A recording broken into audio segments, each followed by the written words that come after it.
ഇതിൻ്റെ സ്ഥിതി ഇതാണ്. ഇവിടേക്ക് ഒരു മനുഷ്യൻ വന്നു. കൊരിന്തിൽ നിങ്ങളോ ഞാനോ ചെന്നാൽ അവിടെ ഓപ്പറേറ്റ് ചെയ്യുന്ന ചില അദൃശ്യ ശക്തികൾ നിങ്ങളെ സ്വാധീനിക്കും. മനസ്സിലായില്ലെന്ന് തോന്നുന്നു. നമ്മളിലെല്ലാം രൂഢമൂലമായി കിടക്കുന്ന നന്മയും തിന്മയും ഉണ്ട്. മനുഷ്യൻ അടിസ്ഥാനപരമായി നന്മയുള്ളവനാണെന്ന് തന്നെയാണ് എൻ്റെ വാദം.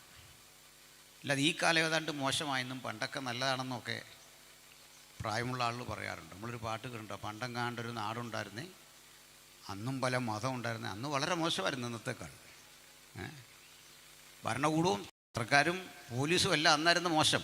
ഇപ്പോഴത്തെ പോലീസും ഒക്കെ മാന്യമായി. കാരണം നമ്മൾ സോഷ്യൽ മീഡിയ വന്നോണ്ടാ. അല്ല, അവർക്ക് പ്രത്യേകിച്ച് ബോധവൽക്കരണം വന്നതോ സൈക്കോളജിക്കലായിട്ട് അവർ കാര്യങ്ങളെ നേരിടാൻ പഠിച്ചു എന്നല്ല. ആൾക്ക് മാറ്റമായി. കുറ്റകൃത്യങ്ങൾ കറക്റ്റ് ആളുകൾ പിടിച്ചെടുത്ത് അങ്ങോട്ടിടും, അത് ശിക്ഷിക്കപ്പെടും. അപ്പോൾ ഇങ്ങനെയുള്ള ഒത്തിരി മാറ്റം ഉണ്ടായി. മനുഷ്യന് മൂല്യം വർദ്ധിച്ചത് ഇപ്പോഴാണ്, മാറ്റമൊക്കെ ഉണ്ടായത് ഇപ്പോഴാണ്. എല്ലാ മനുഷ്യരിലും നന്മയുണ്ടെന്നുള്ള തെളിവെന്താ?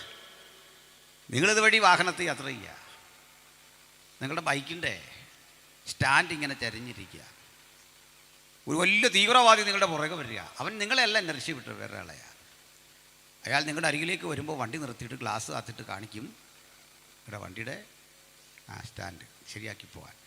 അതൊരു നന്മയാണ് അല്ലേ? ചില തിന്മയുണ്ട് ഇതുപോലെ. തിന്മയെന്ന് പറഞ്ഞാൽ അതിനെ മറച്ചു വെച്ച മനുഷ്യനെ ഇടപെടുക എന്ന് വെച്ചാൽ എൻ്റെ മുമ്പിൽ ആരിയ്ക്കുന്നു എന്നതിനെ ആസ്പദമാക്കിയാണ് എൻ്റെ മാന്യത വെളിപ്പെട്ടു വരുന്നത്. മോശപ്പെട്ടിട്ട് തന്നെ കിട്ടിയാൽ നമ്മൾ മോശപ്പെട്ടവരാകും ആൾക്കാർ. നല്ല മനുഷ്യരെ കിട്ടി അതുപോലെ ആകും. മുമ്പിൽ എന്താണെന്നതിനെ ആസ്പദമാക്കിയാണ് ഒരുവൻ്റെ സ്വഭാവം എവിടെ നിൽക്കുന്നു എന്നതിനെ ആസ്പദമാക്കിയ. ചില ആളുകൾ സമൂഹത്തിൽ വലിയ ബഹളം ഉണ്ടാക്കിയിട്ട് പറയും, ഞാൻ വഴക്കൊന്നും പറഞ്ഞല്ല, എൻ്റെ ശബ്ദം ഇങ്ങനെയാണ്. അങ്ങനെയാണോ ചായയൊക്കെ ചോദിക്കുന്നത് കടയിൽ?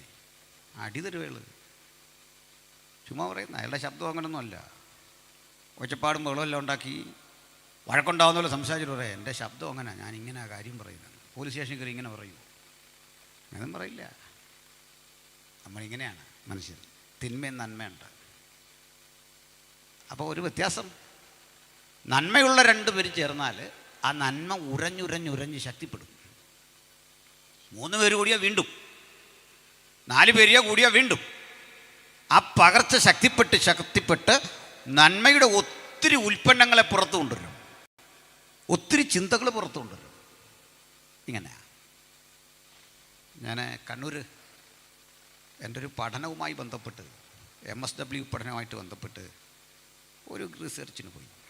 മദർ തെരേസയുടെ ഒരു സ്ഥാപനമുണ്ട്, അത് കാണാൻ കയറിയതാണ്. ഒരു 28-30 വയസ്സുള്ള ഒരു യൗവനക്കാരൻ, ഒരു പുരോഹിതൻ, ഒരു കത്തോലിക്ക അച്ഛൻ സ്വീകരിക്കാൻ വന്നു. നല്ല സുമുഖനായ സുന്ദരനായ ഒരു പുരോഹിതൻ. അതിനെ വിളിച്ചുകൊണ്ടുപോയി. ചെല്ലുമ്പോൾ കാണുന്നത് അർദ്ധപ്രാണനായി കിടക്കുന്ന നിരവധി പേര്, കൈകാലുകൾക്ക് ചലനശേഷി നഷ്ടപ്പെട്ടവർ, ചിത്തഭ്രമം ബാധിച്ചവർ, വസ്ത്രം നന്നായി ധരിക്കാൻ അറിയില്ലാത്തവർ. എപ്പോഴും അവിടെ ക്ലീൻ ചെയ്ത് വൃത്തിയാക്കിക്കൊണ്ടിരിക്കണം. ആ മനുഷ്യൻ്റെ നല്ല യൗവനം, 10-12 കൊല്ലത്തെ പഠനാനന്തരം അവിടെ നിന്ന് സേവനം ചെയ്യുക. ആ വൃത്തിഹീനമായ വിസർജ്യ വസ്തുക്കളൊക്കെ വെള്ളമൊഴിച്ച് കഴുകി വൃത്തിയാക്കി. അതിനിടയിൽ എനിക്കൊരു ചായ തരാൻ അദ്ദേഹം അകത്തേക്ക് പോവാണ്. ആ പരിസ്ഥിതി വളരെ മോശമാണ്. ചായ തന്നാൽ ഒരാൾ കുടിക്കില്ല. അദ്ദേഹം കൈയൊക്കെ ഡെറ്റോൾ ഒഴിച്ച് കഴുകി എണ്ണം കൊണ്ട് അകത്തേക്ക് പോകുമ്പോഴും ഞാൻ ആ ചായ കഴിച്ചു. അദ്ദേഹത്തോടുള്ള ഐക്യദാർഢ്യം. ഒപ്പം അവിടെ എല്ലാം നടന്നു കണ്ടു. ഇങ്ങനെ സ്നേഹിക്കുന്ന കുറേ ആളുകളെ കണ്ടു. ഇവിടെയൊക്കെ അവരോട് സംസാരിച്ചപ്പോൾ മനസ്സിലായി, ആരും ശമ്പളത്തിനല്ലത് ചെയ്യുന്നത്, ഒരു സേവനം. നന്മയുള്ള മനുഷ്യർ ഒത്തുചേർന്നാൽ ഇങ്ങനെ ചില ഉൽപ്പന്നം ഉൽപ്പാദിപ്പിക്കാൻ സാധിക്കും. അങ്ങനെയാണ്. അതിനെ കൂട്ടായ്മ വേണമെന്ന് പറയുന്നത്. 2-3 പേർ തിരുനാമത്തിൽ കൂടി വരുമ്പോൾ ഏറ്റവും നന്മയുള്ള കർത്താവിൻ്റെ സാന്നിധ്യം അവിടെ ഉണ്ടെങ്കിൽ അതിൽപ്പെടും, നമ്മൾ ശക്തിപ്പെടും. ഈ നെട്ടിൽ ഇന്ന് വചനം കിട്ടുകൊണ്ടിരിക്കുന്ന സകലരിൽ ഒരു നന്മയുണ്ട്. വിശക്കുന്നവൻ ആഹാരം കൊടുക്കാൻ, കഷ്ടപ്പെടുന്നവൻ്റെ വേദനയിൽ പക്ഷം ചേരാൻ, ഭാരപ്പെടുന്നവൻ ഓർക്കാൻ. ആ കൂടെ കർത്തൃ സാന്നിധ്യമുണ്ടെങ്കിൽ നമ്മിൽ വ്യാപരിക്കുന്ന ശക്തി ഇരട്ടിയാകും. ചില ഉത്തരവാദിത്തങ്ങൾ ഏറ്റെടുത്ത് ചെയ്യാൻ അവിടെ നമ്മളെ പ്രേരിപ്പിക്കും. കരുത്തോടെ കർത്താവിന് വേണ്ടി നിൽക്കാൻ അവിടെ നമ്മളെ സഹായിക്കും. തിന്മയ്ക്കും ഈ കുഴപ്പമുണ്ട്. കൂടി തിന്മ നമ്മളെ വല്ലാതെ പിന്നോട്ടടിക്കും. നമ്മളൊരു സ്ഥലത്ത് നിൽക്കുമ്പോൾ നമ്മളാണെന്ന് ആ നിഗൂഢ ആത്മാക്കൾക്കറിയാം. അവ നമ്മുടെ മുമ്പിൽ അത് കൊണ്ടുതരും. ഉദാഹരണം, ഈ സ്ഥലത്ത് മദ്യപിച്ച് മതോന്മത്തനാക്കി ഭയങ്കര പ്രശ്നം ഉണ്ടാക്കുന്ന തല്ല് അത്യാവശ്യം കൊടുക്കുകയും അതിലേറെ വാങ്ങുകയും ചെയ്യുന്നൊരു മനുഷ്യനുണ്ടെന്ന് വിചാരിക്കുക. അവനെ കൊണ്ട് മടുത്തു. അപ്പോൾ വീട്ടുകാരെല്ലാം പറഞ്ഞു, ഗൾഫിൽ ഒരു കസിനുണ്ട്, അവധിക്ക് വന്നപ്പോൾ അവനോട് പറഞ്ഞു, എന്നാൽ ഇവനെ ഒന്ന് കൊണ്ടുപോകും. 6-7 കൊല്ലമായിട്ട് അവരവിടെ കുടുംബതാമസമാണ്. ഇവൻ കാരുണ്യമോർത്ത് അവിടെ കൊണ്ടുവന്ന ഒരു കാര്യം ഉറപ്പാണ്, ഒരു 3-ാം മാസം അവനെ ഇവൻ ആദ്യം ഇറക്കും. എന്താ കാരണമെന്ന് അറിയണ്ടേ? അവനവിടെ പോയാൽ ഇത്തരം ഒരു കൂട്ടുകാരനെ അവിടെ കിട്ടും. മനസ്സിലായില്ലേ? അങ്ങനെയാണ്. അപ്പം നാളെ ഒരു ബന്ധമാണ്.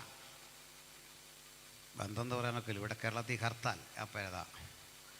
അപ്പം ഈ എങ്ങനെയെങ്കിലും നിങ്ങളൊരു കല്യാണത്തിന് ഇവിടുന്ന് ഒരു പരിചയമില്ലാത്തൊരു സ്ഥലത്തേക്ക് ബസ് വിളിച്ചു പോവാണ്. വിവാഹം എന്നൊക്കെ എഴുതി പോകാമല്ലോ. എല്ലാ കടകമ്പോളങ്ങളും അടഞ്ഞു കിടക്കുന്നു.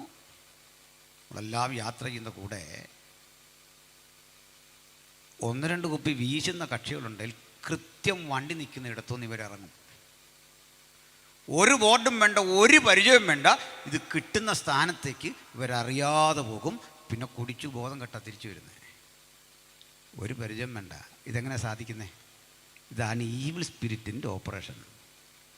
പൈശാചിക ശക്തികൾ ഉണ്ട് എന്നതിൻ്റെ തെളിവാണ് തിന്മകളുടെ വ്യാപാരത്തിലേക്ക്, തിന്മകളുടെ ഇടപെടലിലേക്ക് അദൃശ്യ ശക്തികൾ അങ്ങനെ സ്വാധീനം ചെലുത്തും. കൊരിന്തിലും ഇതൊക്കെ ഉണ്ടായി.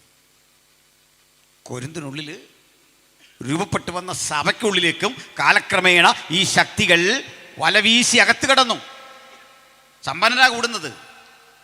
അവർ തമ്മിൽ പ്രശ്നമായി. ഒട്ടേറെ പ്രശ്നങ്ങൾ രൂപപ്പെട്ടപ്പോൾ അപ്പോസ്തലൻ പൗലോസ് അവർക്ക് മുന്നറിയിപ്പ് കൊടുത്തുകൊണ്ട് എഴുതുന്ന ഒരു ലേഖനമാണ് കൊരിന്ത്യർക്ക് എഴുതിയ ലേഖനം. ആകെ 5 ലേഖനങ്ങളുണ്ടായിരുന്ന നമ്മുടെ പക്കൽ 3 ലേഖനമാണുള്ളത്, 2 ലേഖനമാണുള്ളത്. വേറെ 3 ലേഖനം കൂടി ഒരു പരമ്പര പോലുണ്ടായിരുന്ന. ഏതായാലും ഈ 2 ലേഖനങ്ങളെ തന്നെ ആസ്പദമാക്കി ചിന്തിച്ചാൽ ഒട്ടനവധിയായ സംഭവവികാസങ്ങൾ കാണാം, ഒട്ടനവധി വസ്തുതകൾ കാണാം. ഈ വസ്തുതക്കിടയിൽ ആ ദേശത്ത് രൂപപ്പെട്ട് വന്ന 2 ആശയങ്ങൾ അപ്പോസ്തലൻ ചർച്ച ചെയ്യുകയാണ്.